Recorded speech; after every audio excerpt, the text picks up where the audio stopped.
Bagaimana hukum bekerja di perusahaan pembuat obat-obatan di mana ada obat-obatan yang dibuat dengan campuran alkohol?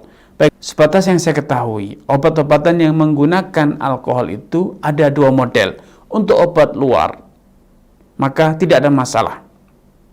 Ya, tidak ada masalah karena tidak akan memabukkan karena itu digunakan untuk misalnya pembersih luka dan yang sejenis.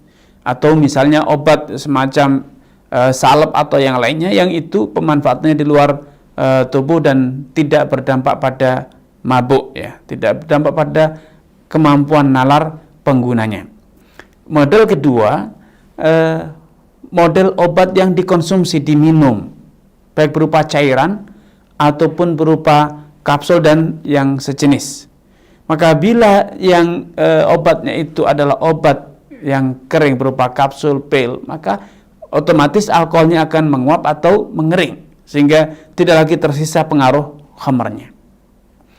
Tetapi bila yang dicampurkan adalah obat cair, diminum seperti obat batuk dan yang sejenis, maka biasanya obat-obat itu walaupun mengandung alkohol kadarnya sangat kecil, 0,5%. Banyak kalangan mengatakan bahwa pemanfaatan alkohol itu tujuannya adalah untuk pencair.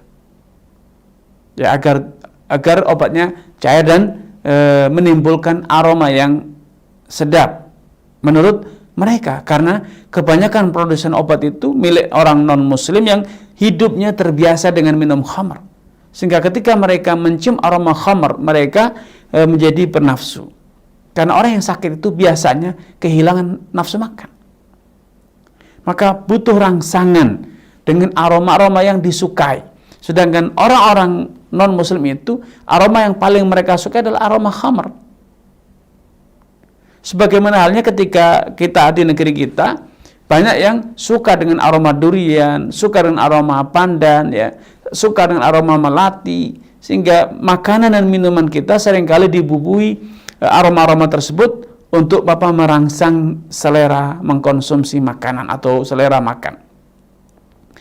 Namun demikian, kadar alkohol yang ada di obat itu tentu tidaklah banyak, sangat kecil, tidak sampai memabukkan.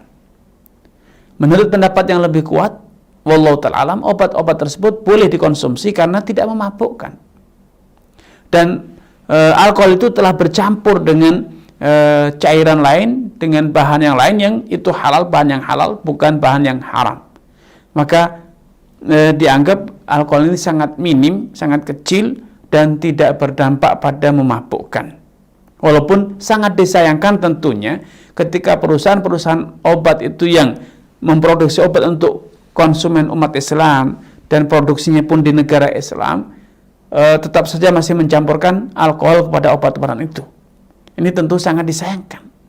Karenanya selain kita sebagai customer, sebagai pengguna, secara hukum memang boleh dikonsumsi, tetapi kita juga harus proaktif untuk memberikan arahan, memberikan warna, menyampaikan inspirasi agar perusahaan-perusahaan tersebut tidak lagi menggunakan alkohol sebagai bahan pencair ataupun sebagai perangsang selera orang yang sakit untuk mengkonsumsi obat tersebut.